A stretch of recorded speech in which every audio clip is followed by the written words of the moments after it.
as well as oversees initiatives associated with affirmative action compliance and equity, diversity, and disability services.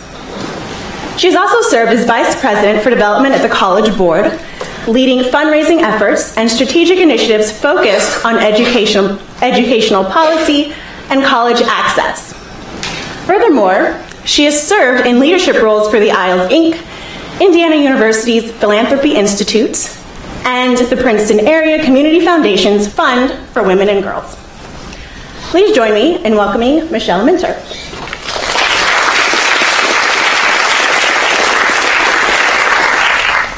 Hi, everyone. Welcome.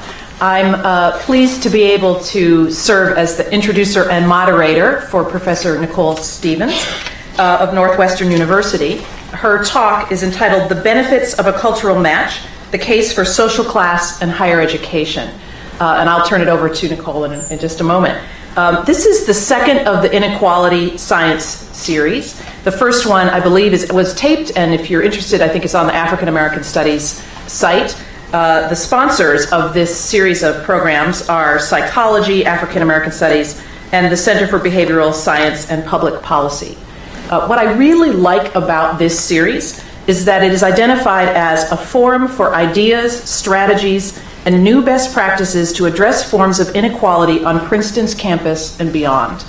I think that's really critical. This is not just about scholarship and research. This is about what we do on our campus.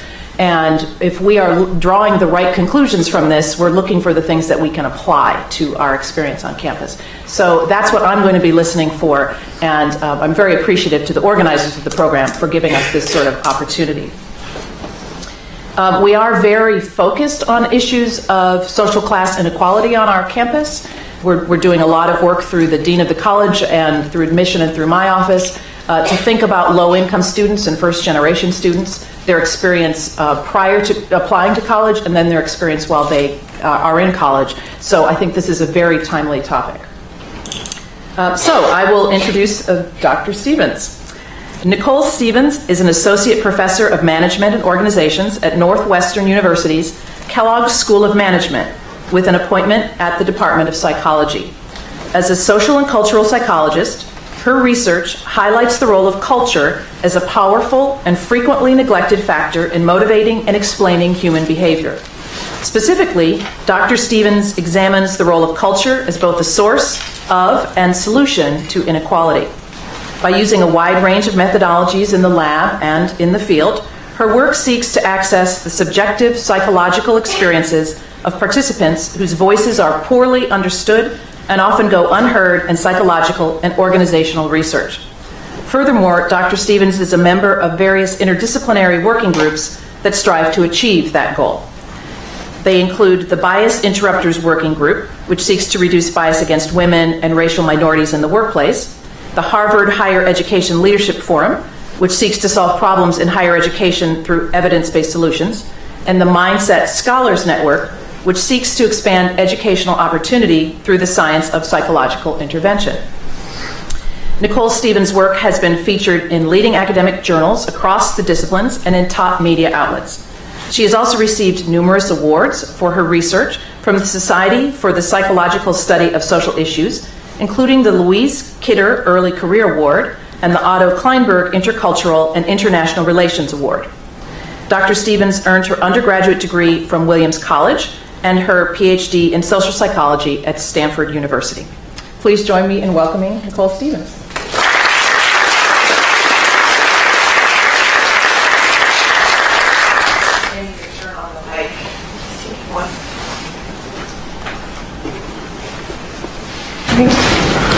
Does that work? Yes. Okay. Is that too loud? Okay. All right. Thank you so much for the introduction. I'm just thrilled to be here and have an opportunity to share some of my research with you today. And I hope that, in the goal that you mentioned of insights that we can apply, it's my hope that by sharing my work with you, you will hopefully have some insights that we can take back and use to make Princeton an environment where, this is distracting. I'm going to take it off. Sorry. I think I'm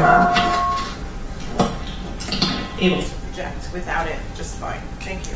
All right. So anyways, what I was saying, I hope that, I will help you to achieve that goal of giving insights to make the campus more inclusive of diverse perspectives and students from different backgrounds. So today I'm going to be talking about social class is a form of culture, focusing in particular on the case of social class in higher education. I'm going to share with you a number of studies that highlight the benefits of a cultural match between educational institutions and their students. So taking a step back, historically higher education functioned as a path to upward social mobility in American society. But in the last few decades has increasingly served instead as an engine of social reproduction. By this I mean that instead of providing access to opportunity, it often serves to reproduce the existing social hierarchy. So here's the problem. On the one hand, a four-year college degree is more important than it ever has been before. It's the clearest path to economic success in our society. So if you have a four-year college degree, you can expect to make twice as much money and you'll be half as likely to be unemployed compared to individuals who have a high school level of education. And it turns out you can't even get a job in today's economy without a four-year college degree. On the other hand, as you might have noticed from the recent wave of media attention devoted to this issue, whether you can take advantage of the many benefits that a college degree has to offer increasingly depends on whether you have parents who have themselves gone to college. So the paradox here then is that although college degree is pretty much a required ticket to economic success in our society, that ticket to success is often only available to those who start off with the most advantage, who start off at the top of the hierarchy. So, of course, some students who don't have college-educated parents manage to defy the odds and make it to college. But even after these students make it to college, the struggle often continues. So access is not enough. Once these students get through the door, it's important to pay attention to what happens as they make their way and navigate through the college experience. So compared to students who have parents with college education, who we'll refer to as continuing generation students who are first generation, that means students who have neither parent with a four-year degree, they encounter an additional set of academic and social obstacles. So, for example, first-gen students are more likely to drop out, they tend to get lower grades, they often interact less with their professors, and they tend to make fewer friends. So they encounter this additional set of academic and social obstacles. Now, of course, these issues have not gone unnoticed. A wide range of colleges and universities have sought to help these students to overcome some of these obstacles, but they tend to focus on addressing the economic or academic obstacles that students face. So if we give them more money or we give them some additional academic tutoring, the idea is that those efforts will solve the problem. And of course, those efforts are necessary, but they are by themselves not sufficient. So even when we give students, additional academic training or give them some additional resources, the social class gap in students' experience and outcomes still persists. And the reason why it persists is because students face an additional set of what I'll call identity-based obstacles that can also undermine their experience and their performance in academic settings. So, for example, many students who are the first in their families to go to college, they often report feeling like they have trouble finding their place, have difficulty fitting in. Or a metaphor that I like to convey this idea, they say that they can feel like a guest in someone else's house. The idea here is that the institution was not set up for them. It doesn't feel like they're fully at home. Now, what I'm going to focus on in my talk today is one especially important identity-based obstacle that can contribute to first-generation students' underperformance in academic settings. And I'll refer to this as a cultural mismatch. I'll focus in particular on the cultural mismatch between the culture of university settings, so the focus in particular on the idea that these university settings tend to focus on independence or individualism as the cultural ideal. But for many first-generation students, that focus on independence can be experienced as a cultural mismatch because these students often come with more interdependent or relational motives that they bring with them to the setting. So to give you an example, inside college classrooms and beyond, students are often expected to express themselves or to take charge of their academic experience. But if you look at who the students are who are most likely to express themselves in class or to come knocking on your door after class to follow up about an idea or better yet to tell you or give you feedback about how to be a more effective professor, you can place a bet that that's not going to be a first generation student. Okay, so here's what I'm going to do with my talk today. First, I'm going to talk to you a little bit more about the theoretical background. So, what is this cultural mismatch about? What do I mean when I say independence and interdependence? Then I'm going to show you a couple studies and just illuminate what this mismatch looks like for students in higher education. Then I'll show you a couple of consequences of this mismatch, all in the effort of establishing what are some of the sources of the problem. And then in the second half of my talk, I'm going to show you a couple of intervention studies that provide some insight about what we can actually do to address this cultural mismatch and help students to reach their full potential. All right, so what do I mean by these terms independence and interdependence? I simply mean a set of culture-specific assumptions about how to think, feel, and act as a person in the world. So if you take this idea and apply it to the college setting, what does it mean to be a good or appropriate student in this setting? And importantly, these cultural models are not mutually exclusive. So when I say independence or interdependence, it could be high on both. It's not that you're necessarily one or the other. And these models are malleable, so they can change with people's experience over time. You could just as easily talk about these cultural models as schemas, norms, scripts. The basic idea is that these are general understandings or assumptions that can shape people's behavior and shape how people make sense of their experience. So when I talk about an independent cultural model, what I mean is an understanding of the self and behavior as separate from others and from the social environment. Whereas when people are guided by a more interdependent model, what that means is that they have an understanding of themselves and their behavior as connected to the social environment and to other people in the larger social context. So why might this interdependent model be more common among many first-generation students who often come from more working-class backgrounds? So to answer that question, I think it's important to look at the nature of the context that people inhabit before they come to college. So what do those contexts look like? This is just a slide to give you a couple of examples of how people's experiences differ as a function of whether you have college-educated parents or not. So if you came from a working class background, what that means is you will have fewer material resources. So as we saw earlier in the talk, you'll make half as much money throughout the life course, so people can have fewer resources at their disposal. If you go straight from high school to work rather than going away to college, what that means is you'll have less geographic mobility. So you'll spend more of your life in the same context with the same people over time.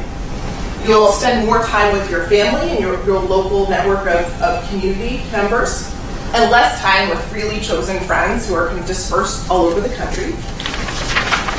And people also tend to have different parenting styles in working versus middle class contexts. So in both contexts, parents seek to prepare their kids for the types of worlds that they anticipate their children will encounter in the future. So if you come from a middle class context, you might have noticed that when a child speaks, everyone stops in the room to listen. People tend to give that child a voice. Annette LaRue, a well-known sociologist, talks about how parents in middle class contexts seek to engage in concerted cultivation, the idea that you cultivate your children's personal preferences, interests, ideas, and opinions, all in the service of creating this independent self. And of course, these students encounter worlds that welcome that independent self and that give that independent self room and space to thrive. On the other hand, if you come from working class contexts, there's often recognition that there's not an economic safety net to fall back on. There's a greater need to follow the rules, to adhere to socially accepted norms and standards for behavior. The idea being if you step out of line, you might not have a safety net to fall back on. So again, in working class contexts, parents teach their kids about the importance of following rules, about the importance of responding to others, with the idea being that these kids are going to face a world that requires those norms or those ways of being. So across these different examples, you can see that people in working class contexts tend to have fewer resources, they have fewer opportunities for choice, influence, and control. And over time, what that means is that people need to do different things. Right? You need to be socially responsive. You need to attend to other people. When times get tough, you need to rely on others for material assistance and support. So people's different contexts require a different set of behaviors that over time shape how people come to see themselves and understand their behavior and relationships with others. So over time, if you need to engage in this different set of behaviors, you'll come to see yourself and your behavior as more connected to or interdependent with others. So these are just some examples of how this interdependence can come about in working class environments. All right, so how might these different norms play out in higher education? So this model that I'm going to show you has three main assumptions or claims that I'm going to show you a couple of studies that provide support for these ideas in my talk. So first, the idea, as I said before, is that the university culture in the US in general tends to focus on independence as the cultural ideal. And this focus on independence reflects the larger foundational culture of American society as one that focuses on individualism and independence, really at the foundation of many of the ideas, practices, and institutions of our society. Second, this focus on independence can have different consequences depending on the norms and expectations that students bring with them to the setting. So if you come from a middle-class context and are guided by a more independent sense of self, then you should experience that college culture as a match. It should fit with your experience up until the time you went off to college. On the other hand, if you come from a working class context and are guided by a more independent model, then you should experience that same university culture as a mismatch. It should feel like it doesn't quite fit with what you're accustomed to. Third, that match or mismatch that you experience in the setting should have consequences for your performance by shaping your experience in the setting and how you construe the tasks that are required of you in that environment. So if you have a match, that culture should feel like a seamless continuation of your previous experience. You should feel comfortable. The tasks required of you should seem less difficult, and you should, as a result, perform well, or that should facilitate your performance. On the other hand, if you have a mismatch between how you see yourself or how you understand your behavior and what you see in the larger college culture, then you should have a mismatch that serves to undermine your performance. So you should feel more uncomfortable, tasks required of you should seem more difficult, and that sense of discomfort and difficulty should inhibit your ability to perform as well as you could have otherwise. So what I'm going to do first is I'm going to give you some examples of how this cultural mismatch can play out in higher education, so what it actually looks like. So when I say that the college culture focuses on independence, what does that actually mean? How do colleges and universities convey that cultural ideal to their incoming students? So I just pulled a few examples to give you a flavor for how this can come about. So at Stanford, this pretty much says the wind of freedom is already kind of at the foundation of this idea of independence and opportunity. But this message within the Stanford Student Guide is one of my favorite examples. So this excerpt came from a part of the Stanford Guide that told students about how to relate to their advisors. And it says it's not the task, first and foremost, of an academic advisor to tell you what to do. Your advisor should be seen as a compass, not as a roadmap. The idea here that I think is conveyed to students is that they should already know what they want. They should look within themselves to figure out what they want. They shouldn't rely too much on anyone else for guidance, or they shouldn't look for someone who will provide them with that roadmap. Now, of course, if you think about the students who are most likely to need that roadmap, it's the first generation college students who haven't had parents who have provided that map for them, right? So you can see how this type of message is really saturated with this idea that you should do it on your own, you should figure it out, you shouldn't rely on others too much. And of course I wanted to, this is on, so that was okay. Of course, I wanted to show that these ideas are just not prevalent at Stanford, so I looked to the Princeton website to see if I could find an example. And I thought this was an interesting example. we pulled this from the website. It says, we seek students who are leaders. Find a team or club that will allow you to cultivate and improve your skills. If the opportunity to engage doesn't already exist among the hundreds of clubs on campus, you can create it. And so I thought this was interesting because you see the idea that you should be a leader and you should cultivate your interests or your skills. And it's not that teams or clubs are absent, but it seems like they're clearly secondary to cultivating your own skills or what it is that you want. Right? It's in service of the individual. And then again, this idea that you can make choices, you can create your experience. It's about you going out there as an individual and paving your own path. So it's not to say that Stanford or Princeton are unique in this respect. You can find these types of messages particularly at most of the more elite colleges and universities in the U.S. So these are just a few examples, but we wanted to measure this focus on independence more systematically. So in our first study, we just asked university administrators at the top 75 universities in the U.S. We asked them to do a short survey. So we gave them 6 pairs of expectations for students. Half of the items were independent, half were interdependent, and we asked them to mark off all of the items that to pick one item from each pair that they thought was more important at their university. So they were given a pair of items. One was independent, one was interdependent. They had to pick the one that they thought was more important. So here's what the data looked like from that initial survey study. You can see that although there was quite a bit of variation in what the administrators endorsed, there was also a clear pattern in that the administrators on average endorsed the independent items shown in red more often than they endorsed the interdependent items shown in blue. So there's a clear preference for the independent items. And when we looked at the percentage of administrators who endorsed a majority of independent items, we found that most characterized their institutions as more independent, whereas a mix said their institutions were equally independent, interdependent, and a small minority said their institutions were more interdependent. So this is just one study that fits with a much larger literature in education, suggesting that the educational institutions in the U.S. tend to promote independence as the cultural ideal. So next we wanted to look at how this focus on independence might diverge from the norms and expectations of incoming college students. So the idea that this could create a cultural mismatch for first generation students. So next we looked at students' motives for going to college. We sent out a big survey for incoming college students to complete at Stanford. They did the survey before they arrived, and we simply presented the students with a list of motives for why students might want to attend college. Half of the items were independent, half were interdependent. And in this case, we just asked the students to check off all of the motives that were important to them.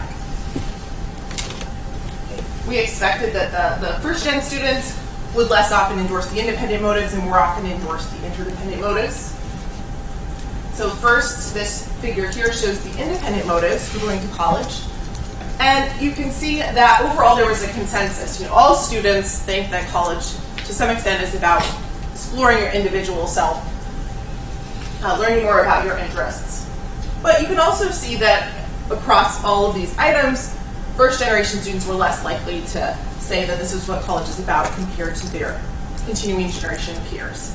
What I found really interesting is that on the interdependent items, there's a much larger difference. So here you can see that the first-gen students shown in red are far more likely than their peers shown in blue to endorse these interdependent items. So for the first-gen students, they're saying that they're not only going to college to develop their interests or their passions, but also to help their families and contribute to their communities. And interestingly, they have this additional set of interdependent motives that are less often included in the college culture. And they often have fewer opportunities to act on or to realize those motives in the highly independent college environment. So how might these motives matter? Do these motives actually have any impact on students' experience or outcomes in college? in an initial study to get at that question, we tracked these students over time. So we looked at their experience over time for the first 2 years in college, and we used their motives at the beginning of college to predict their academic outcomes at the end of the second year.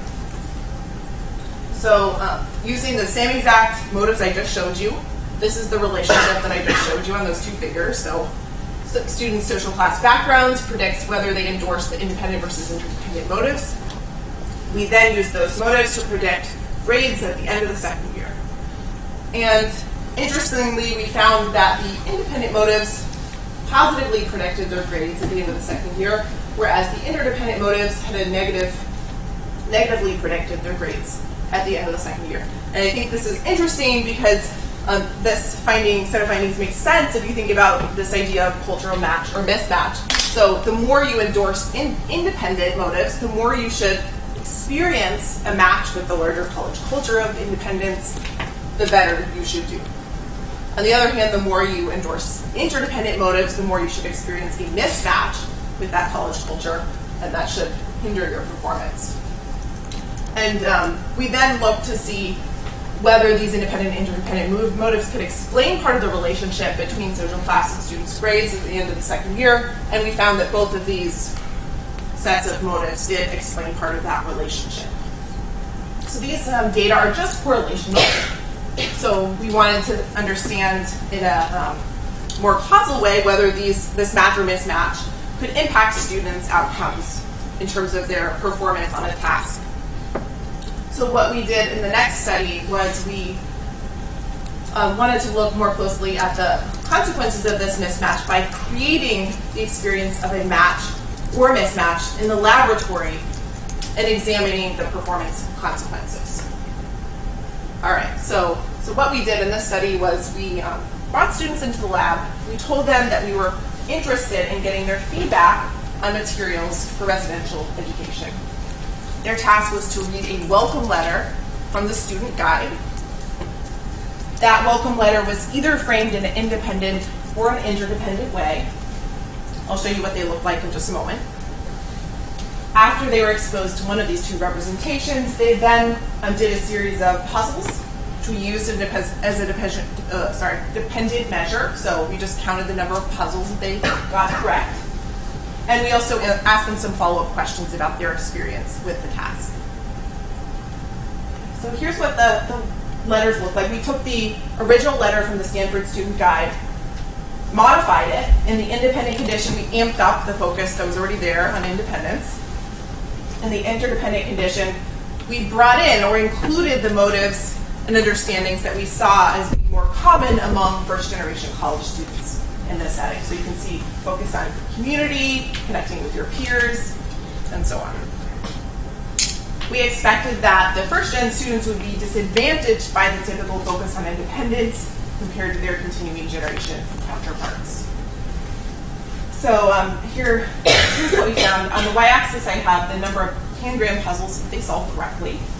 And you can see in the independent condition, we reproduced the typical pattern that you see in terms of students' performance, with first-generation students here, shown in red, performing worse than their peers, here shown in blue. However, when we reframed the welcome message to include the interdependent norms that are more common among many first-gen students, you can see that this gap in students' performance went away.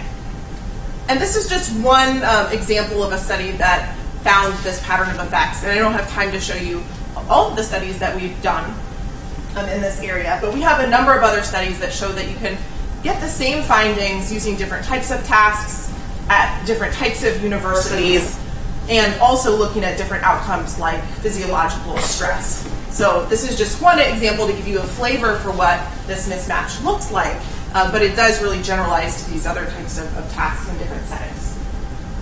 So I told you earlier that we expected that this match or mismatch would shape people's performance by affecting how people construe or experience the tasks that are required of them in that setting. So as an initial way of getting at that question, we simply asked people in the study to tell us how difficult the task was. And you can see here on the y-axis I have their perceptions of the difficulty of this puzzle task.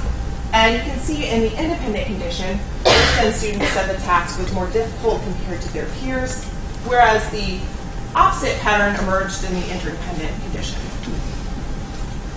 When we did a follow-up analysis to look at whether these different perceptions of difficulty explained their different performance outcomes, we found that it did. So the main takeaway, I'm not going to go into too much detail here for the sake of time, but the main idea here is that the social class by condition interaction, which predicted their performance on the Tangram task, was explained via people's perceptions of how difficult the task was. So in other words, if I'm a first-gen student in the independent condition, that means I experience the task as more difficult. And that sense of increased difficulty in turn undermines my performance. Okay, so at this point I've shown you some evidence that for the three main claims of this model that I showed you earlier. So the idea that the American university culture focuses primarily on independence as the cultural ideal, and that this focus on independence can create a cultural mismatch for first-gen students who come from backgrounds where interdependence is more often normative. And third, I showed you that this mismatch can undermine people's performance by shaping how they experience the tasks that are required of them in the setting. So together, these studies provide some evidence that this mismatch is one important identity-based obstacle that can fuel the social class achievement gap and undermine first-generation students' performance. So if that is in fact the case, if this mismatch is this important obstacle that can contribute to this achievement gap, what can we do with this knowledge? Right? How do we use this understanding of how a cultural mismatch works to inform intervention? So that's what I want to do. That's the question I want to tackle with the second half of my talk. So how can we actually use this understanding to reduce this experience of mismatch and in turn improve students' experience and outcomes in higher education? So the studies I've shown you up until now suggest that there are multiple strategies you could employ to improve students' experience and outcomes. I'm going to focus today on just two key strategies that I've been working on in some of my past and current work. These two strategies are unified in their focus on using interdependence to help students overcome these obstacles and improve their performance. So in the first couple of studies I'm going to show you, the focus is on changing the representation of the college culture to be more inclusive of interdependence. And then in the second set of studies, I'm going to show you a different approach to creating an interdependent understanding or narrative that students can use to make sense of their experience. One that connects their current experience in college to their social class backgrounds before coming to college. And I'll get into the detail once I get to the specific studies. All right, so first, in terms of changing how we represent the college culture, this approach flows quite nicely from the studies that I showed you earlier. So, when I presented this work, I often got the question, can this type of change actually make a difference in the long run? And so that was a question that we wanted to pursue in this study. So as students were transitioning to college, we simply asked them to participate in this study online. And their job as a participant was to give feedback on one of these welcome letters, just like I showed you before. The idea was they'd give feedback on what they thought about the welcome letter, and the materials would presumably be used for future incoming students.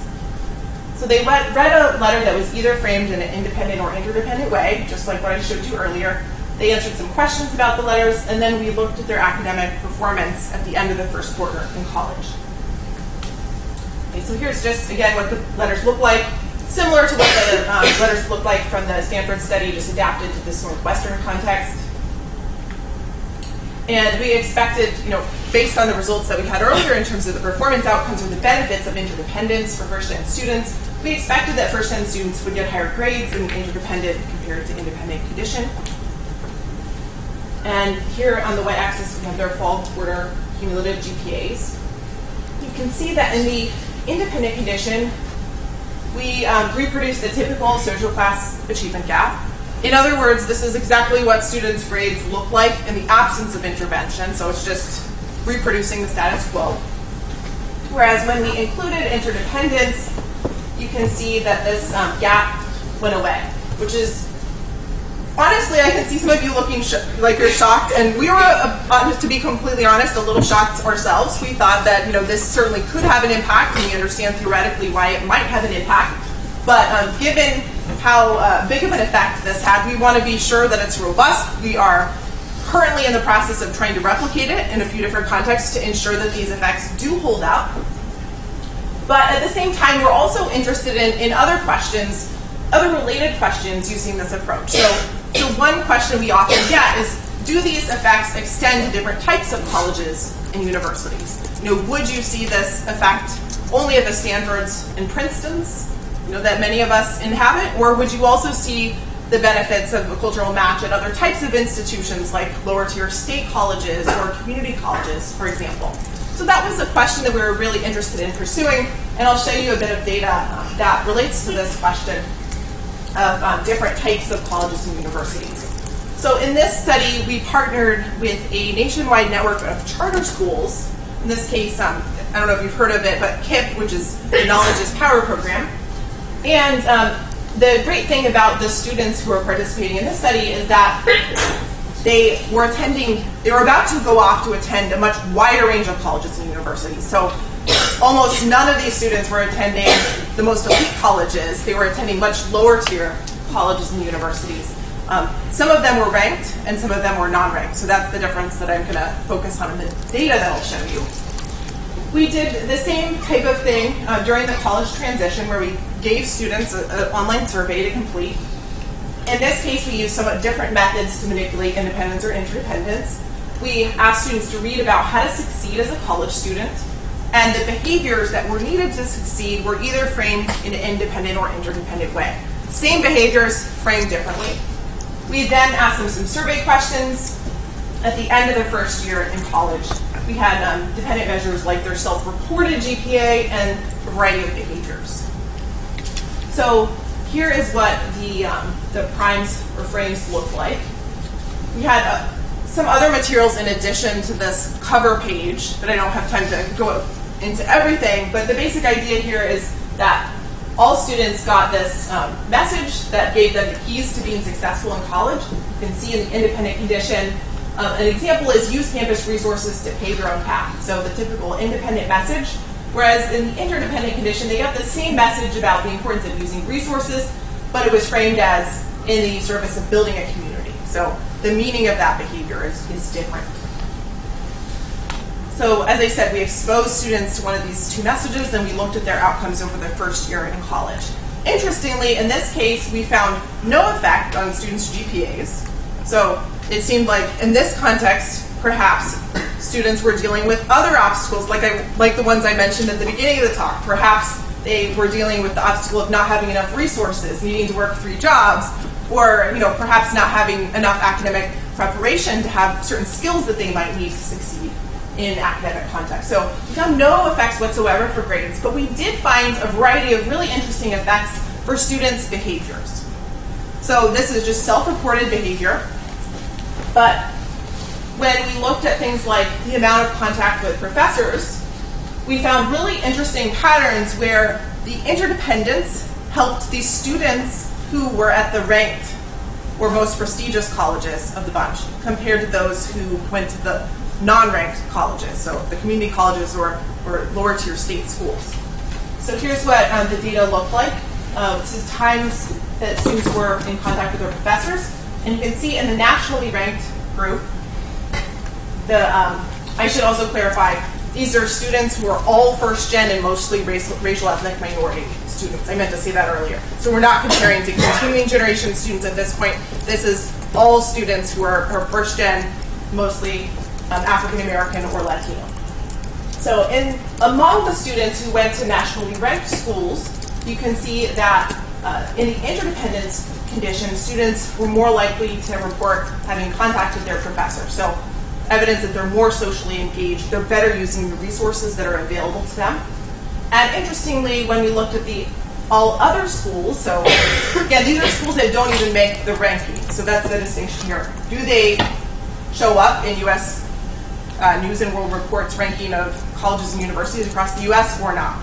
That's the distinction we're making here. So these are schools that are not ranked, and you can see there's pretty much no no effect of independence versus interdependence here.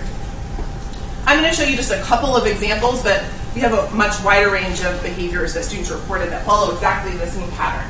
So here you can see the number of times people reported going to the writing center follows the same pattern.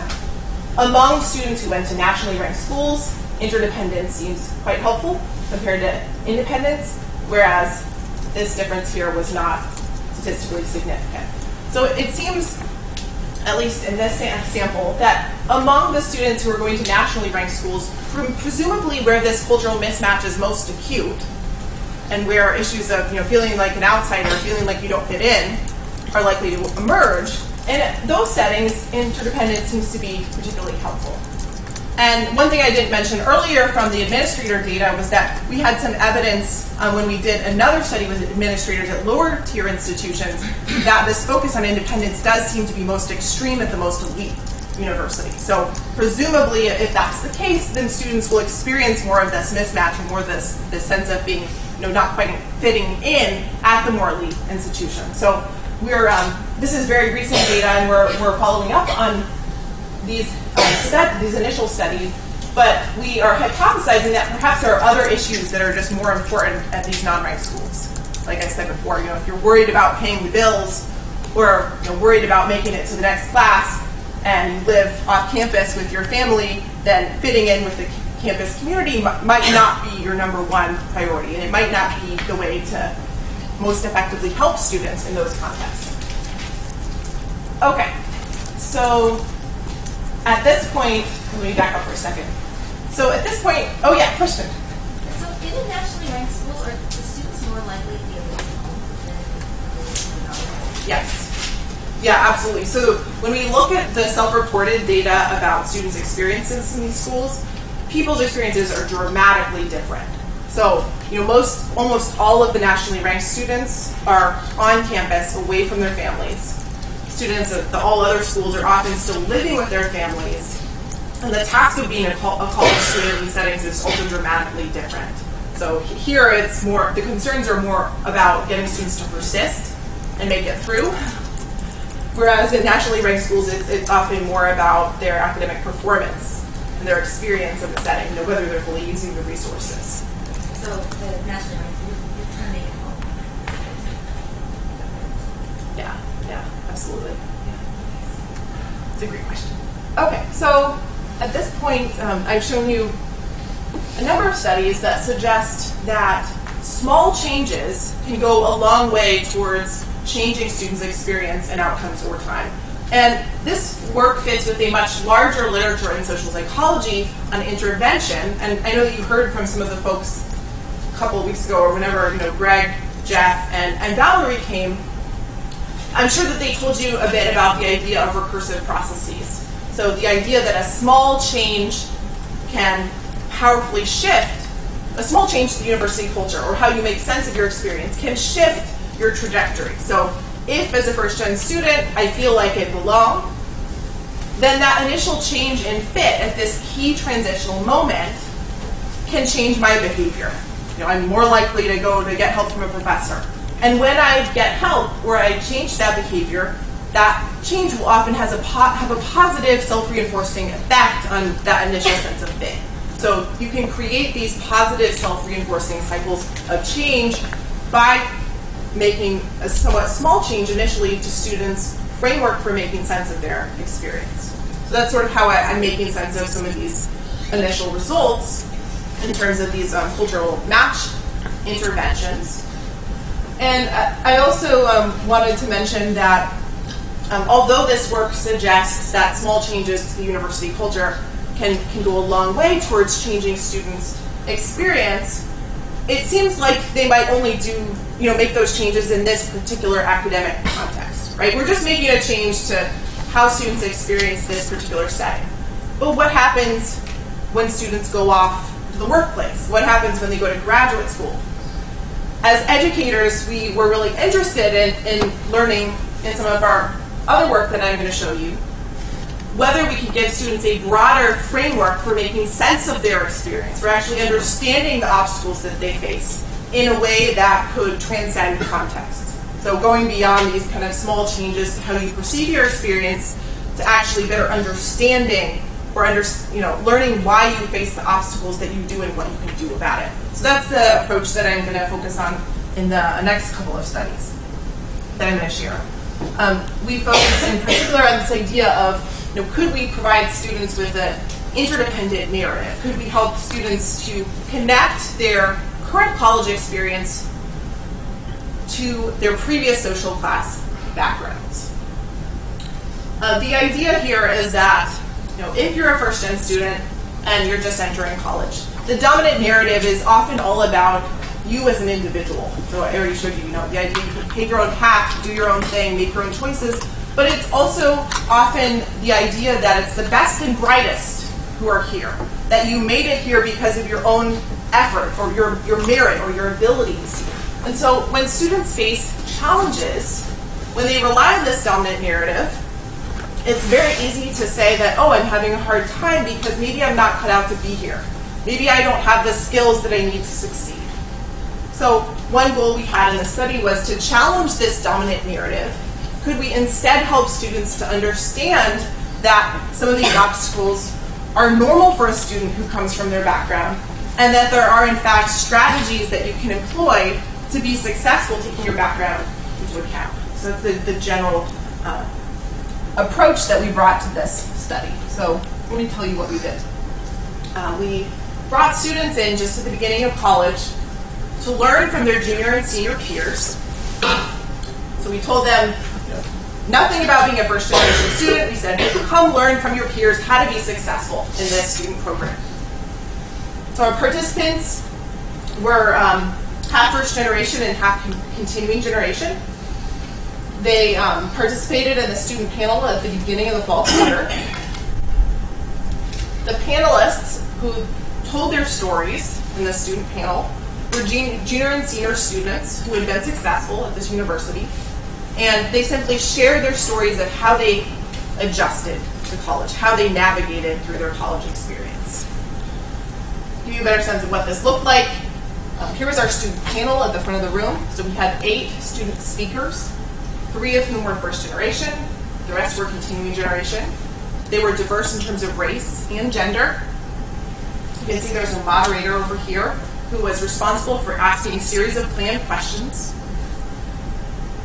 The speakers then took turns answering those questions asked by the moderator, and they answered those questions using rehearsed, scripted content that we had developed in advance, but it was based on their real stories. So students' real stories that we edited with them so that we could effectively control the themes that we wanted to convey.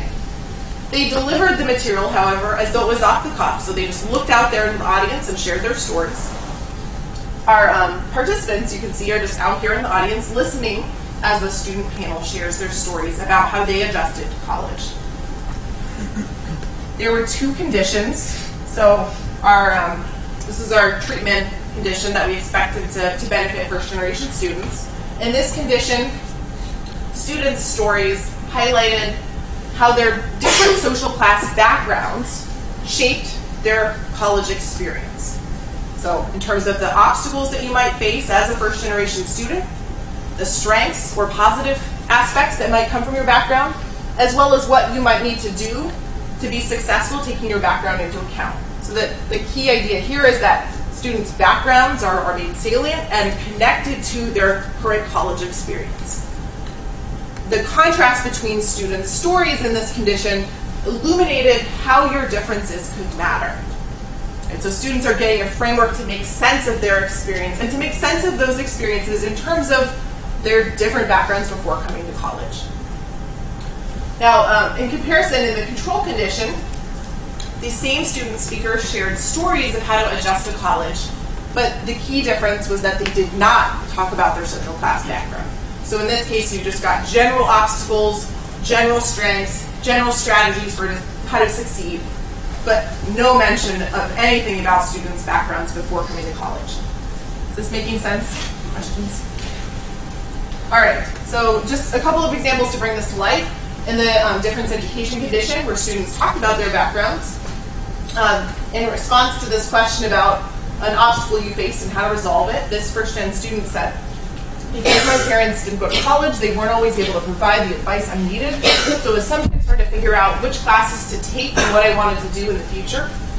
But there are other people who can provide that advice, and I learned I needed to rely on my advisor more than other students. So you can see here his background is alien. He didn't have college-educated parents. You see how that shaped the obstacles he faced, as well as what he needed to do to overcome those obstacles. Contrast that with the story of a continuing generation student in the same condition in response to the same question. This student previously mentioned she had graduate-level educated parents, so students' parents with graduate degrees. She said in response to this question, I went to a small private school and it was great college prep. We got lots of one-on-one attention, so it was a big adjustment going into classes with 300 people. I felt less overwhelmed when I took the time to get to know other students. So you can see, like the first-gen example, we see her background. Her parents had graduate-level degrees. We see how that impacted her. She faces her own set of obstacles. She also has a path to success, taking that background into account. Okay, so now here's an example from the control condition. This is a general response, a very general response without mentioning your background. What do you do to be successful in your classes? Go to class, pay attention. If you don't understand something, meet with your teaching assistant or professor during office hours. So the key difference here is that he's not mentioning his background. We don't learn how your background matters in this case.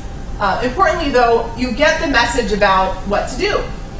Across both conditions, people are told, go get help, use resources. But the key difference is that only in the difference education condition was that strategy tied to the particular background that you come from before going to college. Yes? How was the content edited? Did you guys, so for example, something I'm thinking about is, one of the students mentioned that he chose not to talk to friends and chose to talk to an advisor.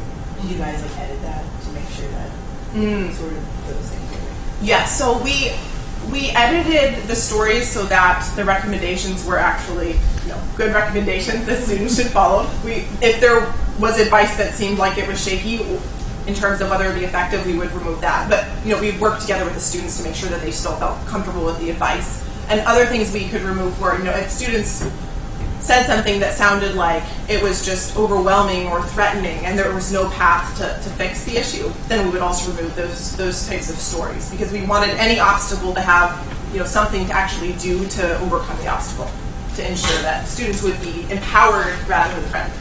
Yeah, great question.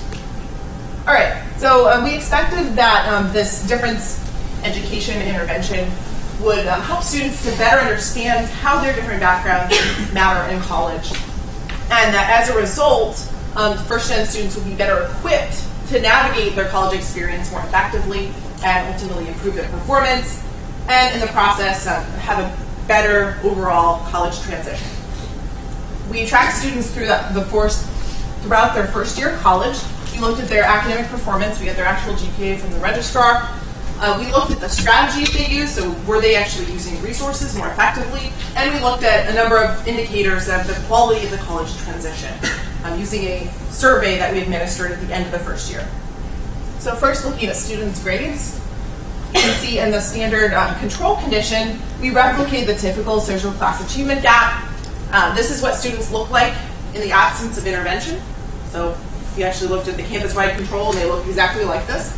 However, when we give students this framework to make sense of how their backgrounds matter in college, you can see that students' grades dramatically improve. In this case, there's no longer a social class gap in students' outcomes, and first-gen students here are performing better than their peers in the control condition.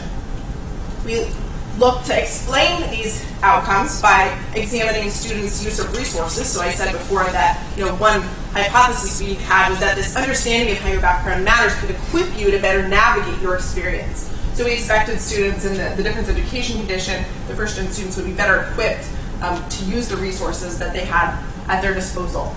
So in the control condition, you can see first-gen students, as is typically the case, less often use the resources available to them. But in the difference education condition, this gap was statistically eliminated. And interestingly, we found that this tendency to seek out resources explained part of the relationship between this social class by condition interaction and predicting students' outcomes at the end of the first year. to walk you through this, the idea here is that first-gen students in the difference education condition use resources more, and the more that they use resources, the better they do in terms of their grades at the end of the first year. Okay, so next we wanted to look at how a number of indicators of students' quality of college transition. I told you before we expected this intervention would improve first-gen students' transition to college. Interestingly, however, we found not that it improved first-gen students, but it actually improved all students' experience in a variety of ways. So in other words, we found main effects on students' outcomes at the end of the first year rather than just an interaction showing that first-gens benefited. So all first-gen and continuing generation students in the difference education condition showed higher levels of psychological adjustment, social engagement, academic engagement, as well as reduced stress and anxiety. They also showed evidence of greater appreciation of difference and perspective taking. So given I'm running out of time, so I'm going to go relatively quickly throughout the rest of the talk. But at this point, we showed that this understanding, this broader understanding of how your differences matter, could in fact improve students' experiences and outcomes. And one way that it did so was by increasing students' understanding of how to access the resources that they had available to them. So we wanted to replicate this study at a different university, and we also wanted to see whether we could convey these stories using online written materials. So do you actually have to see the students in person, or can you read about other students' stories and get the same benefit? So in this study that I did with collaborators at USC, we conveyed the same types of stories in this online format. So you just read about your peers who have been successful. And interestingly, we find that the same general pattern emerges. So in this standard control condition, you get the typical social class achievement gap, whereas when students read about other stories of other students who have been successful, who come from different social class backgrounds, and they see how those different backgrounds matter, you get a reduction or closing of the social class achievement gap. And interestingly, in this case, we found that this effect was mediated not by use of resources, but by students' increased sense of fit or belonging. So in this case, is really that the difference education condition helps students to feel more like they fit in with the community of other students. And the more they felt like they fit in, the better they did in terms of their grades. Okay, so returning now to where I started. Higher education holds great promise as a path to upward social mobility, but the work that I've shown you today suggests that oftentimes it can instead serve to reinforce social class divisions rather than breaking them down. I showed you that a cultural mismatch in higher education is one important source of the social class achievement gap. And I showed you that there are multiple pathways to go about reducing this sense of mismatch. One approach was to reframe the college culture, change how we represent the college culture. And another approach was to give students an interdependent narrative to make sense of their current college experience in terms of their particular social class background. I think that there are a variety of advantages and disadvantages to each approach. While this difference education approach might be more time intensive, I think that hopefully you can see that it might have some benefits compared to this, change the representation of the culture approach. Some benefits that we saw in this study were that it helped both first generation and continuing generation students. It improved not only grades, but also improved a variety of other psychosocial outcomes that we might care about, such as perspective taking. And we're theorizing that this type of understanding is something that students can take with them beyond the academic context. So, for example, when you go off to the workplace, if you know how social class can matter for your experience, then perhaps you'll be better equipped to navigate that new setting as well. So the work that I've shown you today focuses on social class in higher education, but I think it has much broader implications for understanding why lower status groups often don't perform up to their potential, as well as provide some insight about what schools or workplaces might do to help these groups better realize that potential.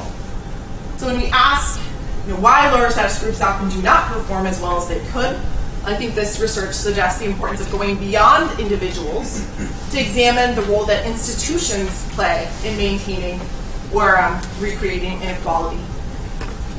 institutions are not neutral, but instead reflect culture-specific perspectives.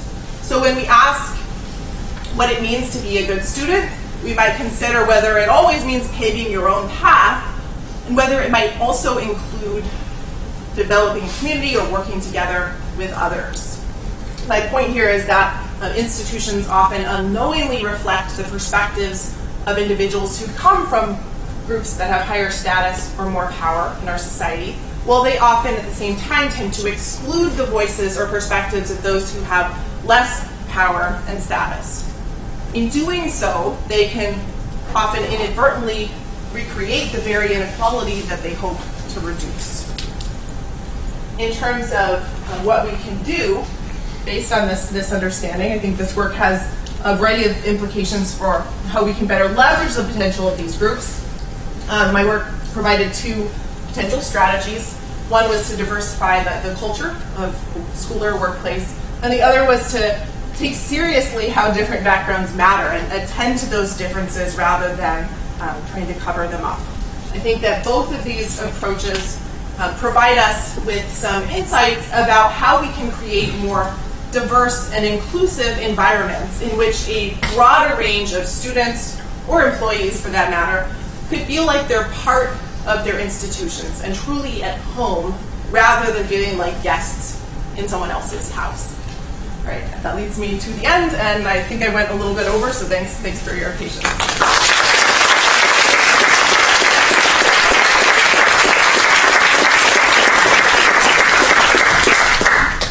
Thank you, Nicole. What we're going to do is open it up to questions. I'm going to give Nicole a couple of questions to get us started, and then we're going to aim to end before 6 o'clock. So start getting your questions prepared. I'm a practitioner, as you know. My first question would be, what advice do you have for Princeton? Based on this, what would you say Princeton should aim to do right away in terms of putting something into practice, making a change? Hey, I gotta get my question in now. She's pretty consulting. Well, that I think is a great question. And what is the first thing that you would do? Well, I think developing student groups, developing infrastructure that will allow students to talk about their differences in a safe and empowering way. That's my initial reaction. So, we often leave those conversations to be initiated just, from people in the dorms talking to each other, or perhaps from folks who don't have much training about intergroup dialogues or how to effectively talk about difference. So I would say that that type of change could really go a long way. Pat Buren's intergroup dialogues at the University of Michigan are, I think, a great model. So, I think I'm not used to being asked that question in such a direct way, so I'm a little off guard. I should have expected it, though. So I think as I'm talking through this, I would say that type of program that Buren and others have developed is a great entryway into this dialogue about how differences matter, and that students can, the disadvantaged students as well as advantaged students can really benefit from that type of understanding. So I'm going to keep you off guard. Sure.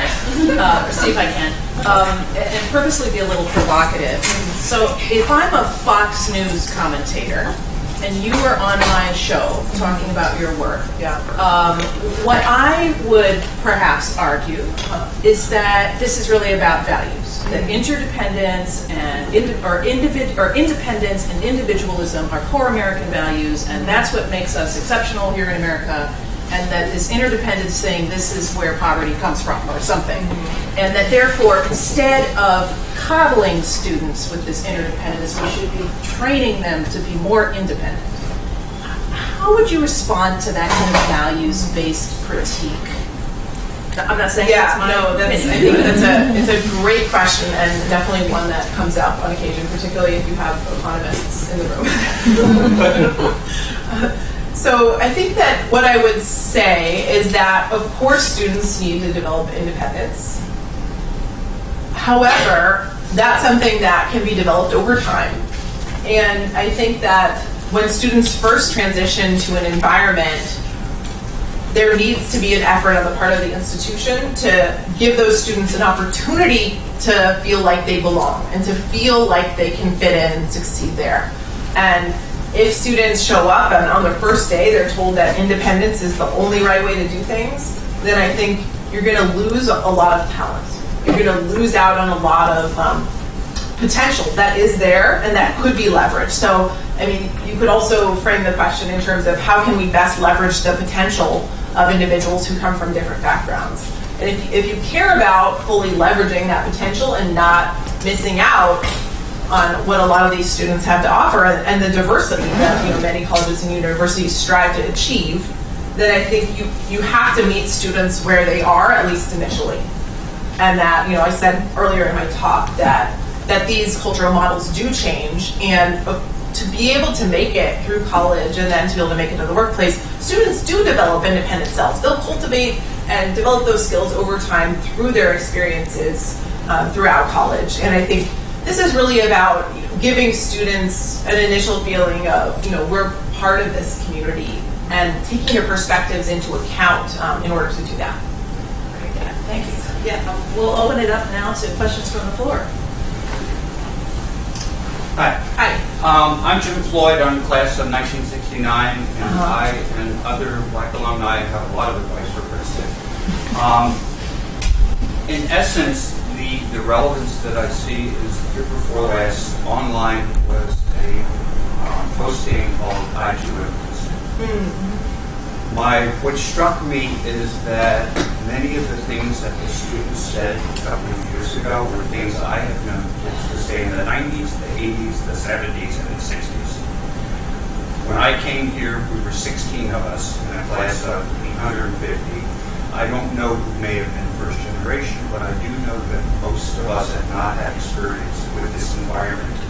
And the environment had not had experience with us. Yes. We were kind of the first double digit.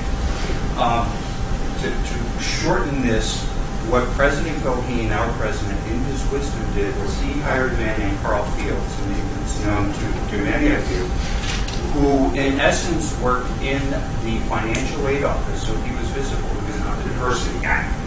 Okay? And he gave us a message that we deserve to be here. We were selected Princeton students, and he supported us all through our 4 years in many ways. And bottom line, all 16 of us graduated in 4 years. So there are a number of things that are related to your implications and your conclusions that I have lived through and that I have seen and that can still be valuable now. Yeah, that's great. I love the idea that you deserve to be here. This place is yours. I think that's a really powerful and important statement that needs to be conveyed. So I like to think about students needing to feel both like they fit and they're part of the community, but then also they're empowered. They have ownership. If you think about the metaphor I use, the guest in someone else's house, for example. If you're a guest in someone else's house, then you don't feel fully comfortable, and you also don't know what to do. You don't have the rules of the game. You don't know the strategies you need to succeed. So I think that idea that you own this place too, and you can make it what you need it to be successful, I think that's really powerful. And for some, and I'll stop, some kids get to the place where I don't even know if I want to succeed here. And very often I ask groups of Black students, do you know somebody who just disappeared? Who was just gone one day, didn't say anything to anybody, and most of the time people raise their hands. Yeah, I have a question about how in some of your studies you're effectively mediated by behavior, seeing professors, going to writing centers, and in some instances it's mediated by perception, sense of fit, belonging, if you will. So I'm trying to tease that apart, right? Like I can imagine how going to the senior professor, writing center won't matter because you're just inundated by independence in that instance.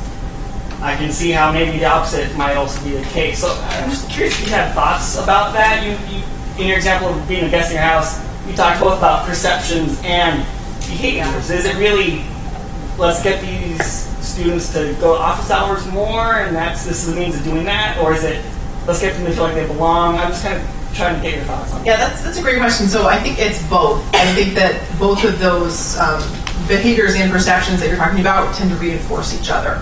So if you feel like you fit, you're going to be more likely to engage in the behaviors that you need to succeed.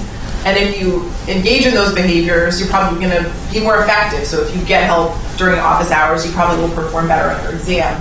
And when you perform better on your exam, that in turn can make you feel like, oh, I do deserve to be here. I am a part of this community. So I think in general, I see those two ideas as self-reinforcing.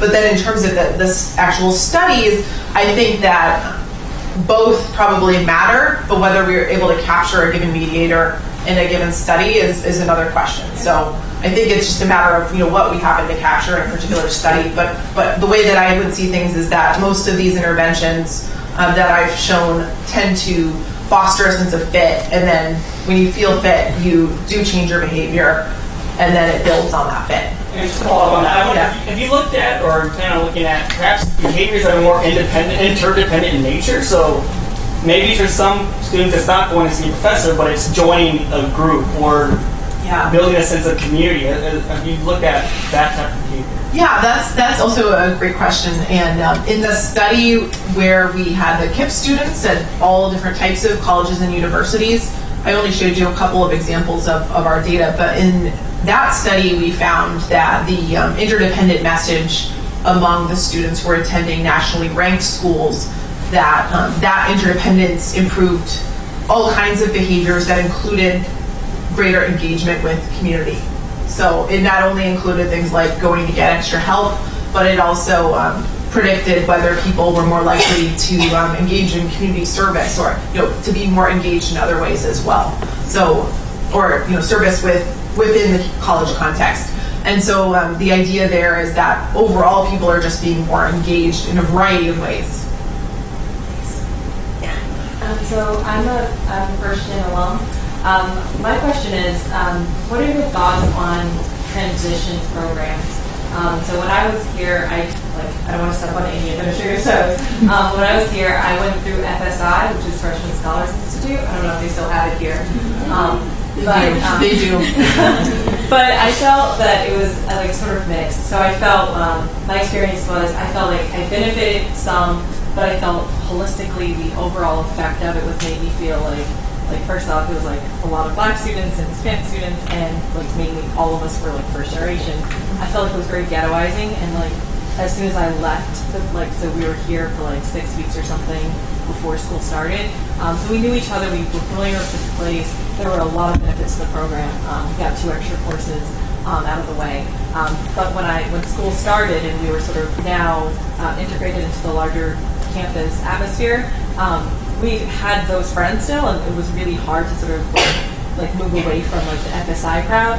And then also there were perceptions from other students about the FSIers, we didn't really fit in, we weren't as smart as the other students, that we were the affirmative action bunch, and it was very subtle. It wasn't direct, you don't belong here. Right. I felt feelings of enemy sort of were pervasive, and sort of that were tied or correlated with my experience in FSI. So I wanted your general opinion of programs such as FSI, or how to improve them. Yeah, that's a great question. So I think one of the reasons why we did this intervention, the difference education one, with the continuing generation students in the panel was for the reasons that you're mentioning about wanting students to understand that we're all different, we all have different backgrounds, and even if you come from a middle upper class background, you're going to have a hard time with certain things, and you're going to need to learn how to succeed taking your background into account. So our goal there was to kind of normalize difference and to also give the advantaged students a better understanding of the relatively disadvantaged students. So we haven't followed up with that idea in a study yet, although we plan to do that. And our hypothesis is that the continuing generation students who get this difference education kind of intervention, that perhaps they'll be more empathetic, more understanding, less likely to judge the other students as, oh, they're affirmative action students, or their student, why don't they know what they're doing, or why do they not know how to do this thing that I already know how to do and take for granted. but instead they might say, oh, it's because this person comes from a different background, and that's okay. So that was one question that we thought a lot about in our own work. I think it's a much more challenging question in terms of what do we do with those programs to make it so that students don't feel separate from other students. And my initial response was to think about ways of ensuring that people integrate across diverse social networks once they enter Princeton with everyone else. So, are there other activities or other types of programs that ensure that, you're not just socializing with your own group and having this feeling of, being separate or being different, but also, learning from your other, very different peers who come from different backgrounds. So I guess I don't have the right answer to that, but I think it's a really difficult tension between helping students who might need some extra experience or some extra tools that will help them to succeed, but then not making them feel like they're different or stigmatized as a result. So I wish I had a better answer. Or I don't know. I think Eldar was. I'm sorry. Yeah. So I posit that most first-generation students, when they come into these universities, don't understand the difference between independent and interdependence that they come from. So I was wondering how we can kind of teach students at the outset of their university experience to analyze where they come from and how they function. That's interesting. So in some ways you're making me think that you could help students to better understand cultural differences and suggest that perhaps there's more than one right way to be a student, so that you might not interpret when you see independence. Perhaps you could see that there's other ways. Just because my way isn't included, it doesn't mean it's wrong or deficient. I think that's a really interesting idea, and you need a lot of support to be able to do that effectively. But I think there are certainly classes that can do that. For example, at Stanford, we had a cultural psychology class, and I think one of the key points of that class was to show that the dominant or so-called neutral perspective is also culturally shaped. So if you're a white man who comes from a middle upper class environment, you are not neutral. Your way of thinking, feeling, and acting in the world is also shaped by your background, and kind of teasing apart what some of those assumptions are and how those experiences can shape your perspective. So I think that those types of classes can be really helpful in accomplishing just what you're suggesting. I think Elder Axler. Yes, I find the data very compelling. I had a hard time deciding what culture and background they're doing from here. So as opposed to just proxies for lack or having academic confidence. So my intuition is if I formed a swimming team with high school students who come from identical background, the best swimmers will endorse independence, and the weaker, less confident swimmers will endorse interdependence. And so here are two hypothetical groups: students who come from lack of geographic mobility, lack of income, first generation, who happen to have a scholarship to Exeter. Group number two, athletes who come from a continuing generation, lots of money, lots of mobility, and who are worried about their academic performance. Who should the dean work? What should the dean check? Whether the family moved around or how confident they are in terms of the perspective that they endorse. So I think that it sounds to me like one thing you're suggesting is that these cultural norms are sort of proxies for people's experiences. This is how confident they feel. So I guess I would say that you could feel confident and still endorse interdependence, and that there's plenty of cultural differences that go beyond the differences based on social class that suggest that it's not just confidence. So that's one reaction. The other reaction about your team example that might speak to this question a little bit more directly is we have data where we looked at team contexts, and we looked at students or individuals from different social class backgrounds, and we looked at who does well in a really interdependent team context, and we found that the cultural match idea also applies there. So the first-gen students who have more interdependent ways of being perform better in those team contexts compared to their continuing generation peers, who are more likely to have independence as the normative way of being. So in that case, the continuing generation students are underperforming, and this strong team environment, which to me suggests that it might not be just about confidence, but really about whether you see yourself included, whether you see yourself represented in that environment. And I think, the idea, that we see fit that comes out of that cultural mismatch in some of our studies, or cultural match, I think also supports that idea that, when you look out there in your school or your workplace and you see that the culture includes you, that generates a sense of fit or comfort. And to me, that doesn't seem to be just about, giving you confidence per se. But I think it's an very interesting question. Thanks. Yes. For me? Hi, I was just wondering about students who have experienced maybe some of this cultural training before they got to college. So if they went to Exeter, or, there's this Anthony Jack who's done this work on first generation college students. But, and I was thinking about the KIPP case in particular, because there is so much kind of character education in the KIPP program. So you might think that maybe that's not the right set of students to look at, because they've been exposed to maybe some of the cultural elements of college before they even got there. So I was just wondering if you're controlling for that, or if you're thinking about doing that. Or. Yeah, that's an interesting question, and you're right that Anthony Jack at Harvard has research which suggests that students who are first generation and who go off to an elite boarding school before coming to college will primarily experience that cultural class or mismatch when they are in that boarding school, and that during that time they acculturate and acclimate, and then don't again experience that same mismatch when they go off to college. So I think that's a great example of how people do get the independence over time. They are socialized, they do change, they do learn how to do things in the so-called right way to be effective in that environment. And I think that those types of background differences really do matter. We have not yet looked at that in our own data, but I think we absolutely should moving forward. It's a great point. Thanks. One final question?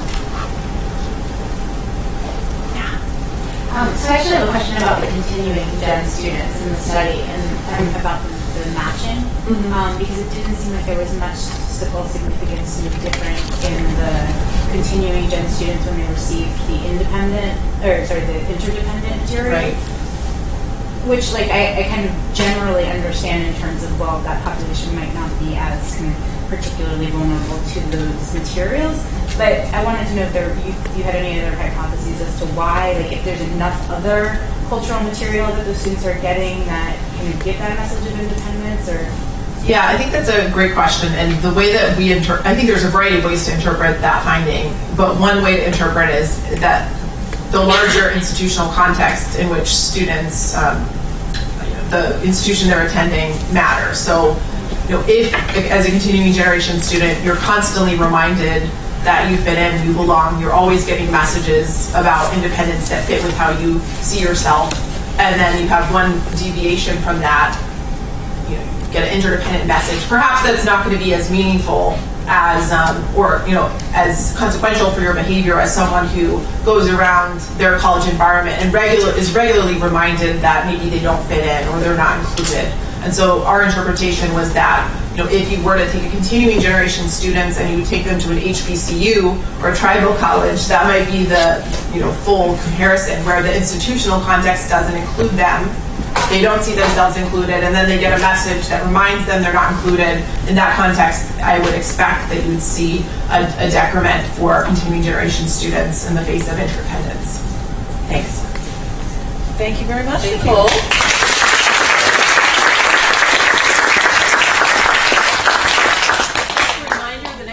Is on December 9th. Stephanie DeLuca from Johns Hopkins is going to be talking about housing inequality. So see you then. Good, how are you then? Good. Are you coming from New York?